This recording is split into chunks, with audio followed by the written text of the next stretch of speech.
നമസ്കാരം. ഇത്തവണയും ഈ മണ്ഡലകാലത്ത് അമ്മയെ കൊണ്ട് എൻ്റെ ബന്ധുവിനെയും കൊണ്ട് ശബരിമല ദർശനം നടത്താൻ സാധിച്ചു. മണ്ഡലകാലം തുടങ്ങിയപ്പോൾ ആദ്യത്തെ 1-2 ദിവസം വാർത്താ മാധ്യമങ്ങളിലൂടെ ഇച്ചിരി ഭയപ്പെടുത്തുന്ന തിരക്കുകൾ കാണാൻ സാധിച്ചു. അത് ഒരു അയ്യപ്പ ഭക്തൻ എന്ന നിലയിൽ കുറച്ച് ആശങ്കകൾ ഉണ്ടായിരുന്നു. കാരണം ഇതെങ്ങനെയാണ് ഈ തുടർന്ന് ഇതുപോലൊരു തിരക്ക് കൂടിയാൽ എങ്ങനെയാണ് ശബരിമലയിൽ അതിനെ നിയന്ത്രണ വിധേയമാക്കാൻ സാധിക്കും എന്നുള്ളത്. കാരണം കഴിഞ്ഞ 35 വർഷമായി ഞാൻ ശബരിമലയിൽ ദർശനം നടത്തുന്ന ഒരാളാണ്. അതുകൊണ്ട് തന്നെ എനിക്ക് ഏകദേശം ഇവിടുത്തെ കാര്യങ്ങളൊക്കെ അറിയാൻ സാധിക്കും. ഒരു വലിയൊരു ആൾക്കൂട്ടം വരുമ്പോൾ നമുക്ക് പെട്ടെന്ന് അത് ഹാൻഡിൽ ചെയ്യാൻ പറ്റില്ല. പക്ഷേ 2 ദിവസം കൊണ്ട് തന്നെ പുതിയ പ്രസിഡന്റ് ജയകുമാർ സാറും നമ്മുടെ ഇവിടെ പോലീസ് ഉദ്യോഗസ്ഥനായ ശ്രീജിത്ത് സാറും എല്ലാവരും ഇടപെട്ടുകൊണ്ട് വളരെ സ്മൂത്തായിട്ട് ഏതൊരു ഭക്തനും വളരെ സന്തോഷത്തോടുകൂടി അയ്യപ്പനെ കണ്ട് തൊഴുത് സന്തോഷത്തോടുകൂടി മടങ്ങാൻ പറ്റുന്ന രീതിയിൽ ഇവിടുത്തെ കാര്യങ്ങളൊക്കെ നിയന്ത്രണ വിധേയമായി.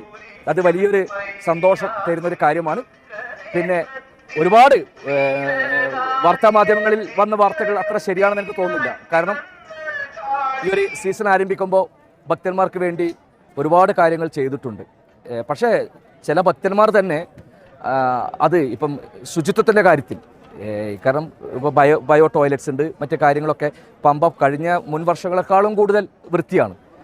പക്ഷേ ഭക്തന്മാർ തന്നെ അത് വൃത്തികേടാക്കുന്ന കാഴ്ചയും കാണാൻ സാധിക്കുന്നുണ്ട്. പ്രത്യേകിച്ചും ഈ പമ്പ നദിയിൽ കറുത്ത വസ്ത്രം വലിച്ചെറിയുന്നത്, അത് നമുക്ക് അങ്ങനെ ചെയ്യുന്നവരെ ഒരു ബോധവൽക്കരണത്തോടെ മാത്രമേ അത് മാറ്റിയെടുക്കാൻ സാധിക്കുകയുള്ളൂ. മറ്റു കാര്യങ്ങളൊക്കെ, കാരണം അന്നദാനം, ഇന്നലെ പ്രസിഡന്റിൻ്റെ പുതിയ പ്രഖ്യാപനമുണ്ടായിരുന്നു.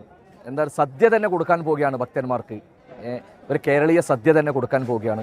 എന്തായാലും തീർച്ചയായിട്ടും അതൊക്കെ, കാരണം അത്രയും ദൂരം നടന്നും ക്യൂ നിന്നും സഞ്ചരിച്ചും വരുന്ന ഭക്തന്മാർക്ക് ഇവിടെ വന്നു കഴിഞ്ഞാൽ നല്ല വയറ് നിറച്ചും ഭക്ഷണം കഴിക്കാൻ സാധിക്കുക എന്ന് പറയുന്നതൊക്കെ ഭയങ്കര സന്തോഷം തരുന്നൊരു കാര്യമാണ്.